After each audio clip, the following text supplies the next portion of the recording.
I have been a foster with rescue groups for 14 years. My current foster is my fourth one. My track record is terrible. I adopted my first one, adopted my third one. So number two got adopted, and I have four right now. He's going to be adopted too, hopefully soon. Oh, I love pit bulls, and they were in a puppy crisis. We do well with small puppies to foster. We, meaning my dogs and my husband, or older dogs. So we fostered a couple puppies and truly enjoyed it. I was constantly begging people to take them. So, you know, the more I did that, the guiltier I felt, and I could not figure out why I just couldn't take them myself. There was no excuse for me not to become a foster. So, my very first foster was from the dog warden's office that had like 2 days to live, and I ended up adopting him.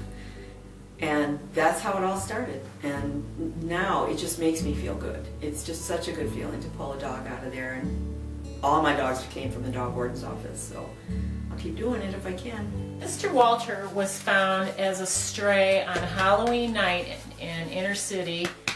No hair, extremely skinny. Of course, he walks like a bow-legged cowboy if you can see him.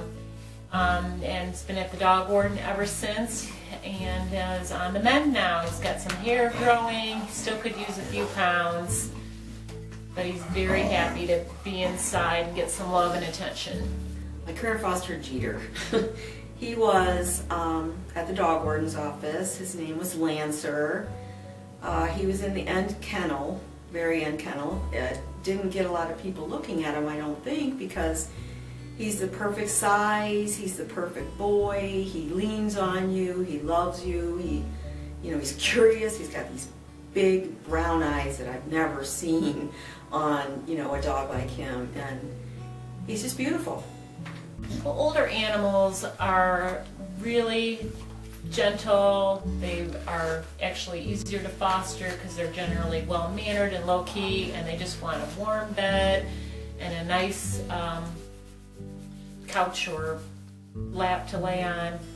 They enjoy just a little bit of attention, and there's a lot of adopters who are interested in a dog that's housebroken and can be left alone without being too rambunctious, likes to go for walks, and they have a lot of years left to give a family. It just gave me a whole different outlook on the dog rescue world in itself. I just never, being a foster helps so many dogs that don't ordinarily be able to get out of there. So that's what helps me, and that's what it's taught me. Generally, if it's a good, if I'm very happy with the family and no regrets at all, I just know I've made room now in my home for another dog that unfortunately is needing to be rescued. Well, the first thing, just fill out an application with a foster group. Pick your foster group, fill out an application. They're gonna look at, your home. They're gonna make sure that your dogs are bedded, so that's important, that your dogs that are living in home. They're gonna look at your house maybe. If you have a puppy, they're gonna wanna see that you have a fence if you want to foster a puppy. Older dogs don't really need a fence, but you just don't be scared. Just try it. Just try it. And sometimes it doesn't work out, but most of the time it does. And if it doesn't work out after your first one, don't do it again. But I think you'll find it very rewarding.